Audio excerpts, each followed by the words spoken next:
वक्त हाजिर का एक सुलगता हुआ मौजू लेकर आई हैं। ये एक निहायत ही सेंसिटिव टॉपिक है। ये वो सवाल है जो तकरीबन हर वालिदैन, असातिज़ा और तलबा यहाँ तक के माहिरीन को भी उलझाता रहा है। ये वो दो रहा है जिसमें से कोई एक राह चुनना बहुत ही मुश्किल फैसला होता है। जजेस के लिए भी काफ़ी मुश्किल पेश आने वाली है आई थिंक। तो ऑडियंस बी अटेंटिव, बढ़ते हैं आज की मोस्ट अवेटेड डिबेट की तरफ। The topic is primary education should be in mother tongue और इंग्लिश, यानी इब्तदाई तालीम मादरी ज़बान में होनी चाहिए या अंग्रेजी ज़बान में।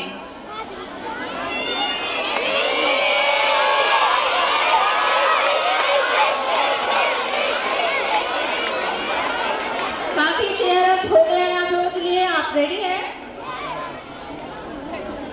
चलिए, पहला राउंड यानी इंट्रोडक्शन राउंड। फर्स्ट चांस दिया जाता है टीम ए को। Please start. सामईन और नाज़रीन, अस्सलाम वालेकुम। मैं सैयद मिधात फातिमा, मेरी साथी शेख तस्मिया कलामुद्दीन और शाह निखत, हम तीनों रहूम जमात से ताल्लुक़ रखते हैं। बच्चों की इब्तिदाई तालीम मादरी ज़बान में ही होनी चाहिए। आज हम इस उन्वान की हिमायत करेंगे। अपनी मिट्टी में चलने का सलीका सीखो, संगे मरतब में चलोगे तो फिसल जाओगे। सूरह नाहल में अल्लाह ताला फरमाता है, जिसका मफ़हूम है कि हम जब भी कोई रसूल भेजते हैं तो उसको अपनी ही ज़बान में भेजते हैं ताकि वो वज़ाहत के साथ खुदा का पैगाम उन तक पहुँचाए। सामने दुनिया में सिर्फ दो ऐसी ज़बानें हैं जो इंसान बगैर किसी कीमत के साथ के सीखता और समझता है।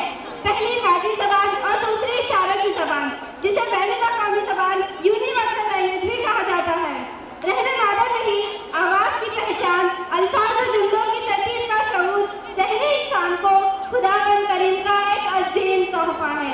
इसी पस मंज़र में बच्चे की पैदाइश के बाद उसके कीज़ों पेश में बोली जाने वाली ज़बान से ही वो फहम और इदराक की सलाहियत हासिल करता है। लिसानियात, नफ्सियात और माहिरी तालीम का यही कहना है कि इंसानी फहम फरास में वसअत, गहराई और गहराई सिर्फ मादरी ज़बान से ही पैदा होती है। गोया ये भी कहा जाता है कि बच्चा माँ की कोख से जो ज़बान लेकर पैदा होता है वही उसकी मादरी ज़बान होती है। मादरी ज़बान को सिर्फ एक ज़बान के तौर पर नहीं देखना चाहिए, बल्कि वो किसी कौम की जज्बात, सकाफत और एहसासात का तर्जुमान होती है। सोचने समझने का अमल लाशऊरी तौर पर मादरी ज़बान में ही अंजाम पाता है। हालांकि इंसान ख्वाब भी मादरी ज़बान में ही देखता है। मादरी ज़बान सीखने और सिखाने में बहुत आसानी होती है। सिर्फ सीखने और सिखाने में ही नहीं, मादरी ज़बान का तकनीक और इजाज़ से भी रास्ता ताल्लुक़ होता है। इसीलिए बच्चों की इब्तिदाई तालीम मादरी ज़बान में ही होनी चाहिए। मुख्तलिफ़ फ़नून, साइंसी, तकनीकी और दीगर इल्म लतीफ़, फ़ाइल तसव्वुराती और फहम की मालूमात से मादरी ज़बान सबसे बेहतर और मौसर वसीला होती है। इंसानी शख्सियत की तामीर भी मादरी ज़बान के ज़ेरे असर ही अंजाम पाती है। इसी वजह से माहिरीन तालीम ने मादरी ज़बान में हुसूल इल्म को सबसे बेहतर और मौसर वसीला करार दिया है। इसीलिए बच्चों की इब्तिदाई तालीम मादरी ज़बान में ही होनी चाहिए। दुनिया के तमाम तरक्की याफ्ता ममालिक में मादरी ज़बान में तालीम हासिल करने का रुझान आम है। इसीलिए अगर हम अपनी ज़िंदगी में पाना चाहते हैं शान, तो हमें बोलनी चाहिए सिर्फ और सिर्फ मादरी ज़बान।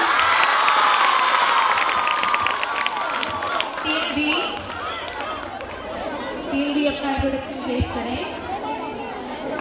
अस्सलाम वालेकुम वरहमतुल्लाहि वबरकातुहू। मैं बेगुज़र फातिमा हारून फ्रॉम स्टैंडर्ड 10 अलुमा इंग्लिश स्कूल से आप सबका इस डिबेट में इस्तकबाल करती हूँ। आज का ये डिबेट सिर्फ एक डिबेट नहीं, ये सिर्फ एक कंपटीशन नहीं, बल्कि असल ज़िंदगी के बहस में शुमार होने वाले कुछ मसाइलों में से एक मसला है। आज हमारे डिबेट का पॉइंट ऑफ व्यू ये है कि बच्चों की एजुकेशन इंग्लिश मीडियम स्कूल से ही होनी चाहिए। आज हमारे साथ सैयद रवीश फातिमा मौजूद है, जो आज के मौजूदा दौर की और तरक्कियों की अच्छी मालूमात रखती है, और मेरी टीम से खान इकरा भी है, जो हिस्ट्री की अच्छी मालूमात रखती है। आज अगर हम इंग्लिश की इम्पोर्टेंस की बात करते हैं तो इंग्लिश दुनिया भर में बोली जाने वाली एक ऐसी जबान है जो अप्रॉक्स हर कंट्री में नंबर 1 पर आती है, इसीलिए उसे रास्ते की जबान भी कहते हैं। आज के मौजूदा दौर में कोई ऐसी कंट्री तलाश करना मुश्किल है जहाँ के लोगों को इंग्लिश ना आती हो। क्या आपने कभी सोचा है कि वर्ल्ड में इंग्लिश जैसी एक कॉमन लैंग्वेज ना होती तो लोग आपस में कैसे कम्युनिकेट करते हैं? इसीलिए यूनेस्को ने इंग्लिश को एक इंटरनेशनल लैंग्वेज डिक्लेयर किया है जो नेशन को जोड़ कर रखी है। अराउंड 35 करोड़ 40 लाख लोगों की मदर टंग इंग्लिश है। English business, science, technology, entertainment, education and communication करने का बड़ा ही अहम जरिया बन चुकी है। पहले के दौर में लोगों को उनके डिग्रीज और डिप्लोमास के बेसिस पर जज किया जाता था, लेकिन आज के दौर में जिसे इंग्लिश आ गई मतलब उसने कामयाबी हासिल कर ली। इन सब बातों को मद्देनजर रखते हुए हमारी इंडियन गवर्नमेंट ने बहुत से इंग्लिश मीडियम स्कूल रिकॉग्नाइज किए हैं, क्योंकि गवर्नमेंट इंग्लिश की इंपॉर्टेंस जान चुकी है। Around 56% of school in India are in English medium. आज के मौजूदा दौर में पेरेंट्स अपने बच्चों को इंग्लिश मीडियम में ही पढ़ाना पसंद करते हैं, क्योंकि वो ये बात जानते हैं कि इंग्लिश लैंग्वेज हमारे लिए तरक्की के दरवाजे खोलती है। इंग्लिश मीडियम में पढ़ने से हमें कॉन्फिडेंस मिलता है और हम हमारा करियर एक ग्लोबल लेवल तक पहुंचा सकते हैं। तो किस इंतजार में हैं आप सब? चलिए आगाज करते हैं इस डिबेट का एक शेर के साथ। सब जबानों में आला है मकाम इंग्लिश का, सब जबानों में आला है मकाम इंग्लिश का, इंतखाब इसलिए मैंने है किया इंग्लिश का। बहुत खूब, बड़ी खूब तैयारियां हैं, कांटे की टक्कर होने वाली है। देखते हैं अगले राउंड में कौन किसको जेर करता है और किसकी होती है जीत और किसको मिलती है मात। तो बढ़ते हैं अगले राउंड की तरफ, the rebuttal round. Let's start. आप लोग रेडी हैं?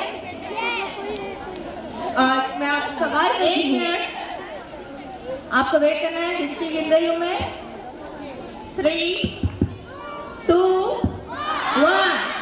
जैसा कि अभी आपने कहा कि इंग्लिश मीडियम से पढ़ने वालों के बच्चों में कॉन्फिडेंस रहती है, तो ये बात बिल्कुल गलत है कि उर्दू गलत है कि इंग्लिश मीडियम में पढ़ने वाले बच्चों में कॉन्फिडेंस की कमी रहती है। आज आपके सामने मौजूद मोहतरम सुलेमान फारूकी जो हिंदी राष्ट्रभाषा के ऑफिसर हैं, इन्होंने तारीख अपनी मादरी ज़बान में हासिल की। क्या आपको इनमें कॉन्फिडेंस की कमी नजर आ रही है?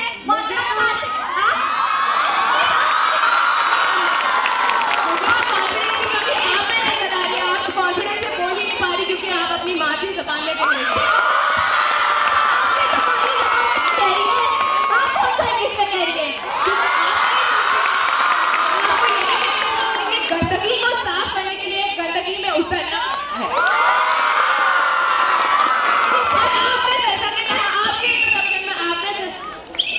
अपने अल्फाज का ख्याल रखें, एक वक्त पर एक बोले और डोंट बी पर्सनल प्लीज। आपके इंट्रोडक्शन में आपने जैसा कहा कि हमें ख्वाब उर्दू जबान में आते हैं, तो मैं आपको कहना चाहूंगी कि आप तो सिर्फ ख्वाब देखती है, ताबीर हमारी इंग्लिश जबान देती है। इंग्लिश मीडियम के बच्चे जज्बात से आए और मादा परस्त होते हैं और हमें हमारा शान ये नहीं सिखाता। बात करने का हदीस और तरीका सीखा, बात करने का हदीस और तरीका सीखा, हमने उर्दू के बहाने से सलीका सीखा। जिससे भी मुल्क की तरक्की उसकी कौमी जबान पर ही मुहस्सिर होती है, ना कि गैरों की जबान पर। क्या आपकी खुद की मादरी जबान नहीं है तो आप गैरों की जबान को इतनी अहमियत दे रहे हैं?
स्कूल बाहर जाते हैं। क्यों आपको गवर्नमेंट क्यों आप गवर्नमेंट हमेशा नीची नजरों से देखती है?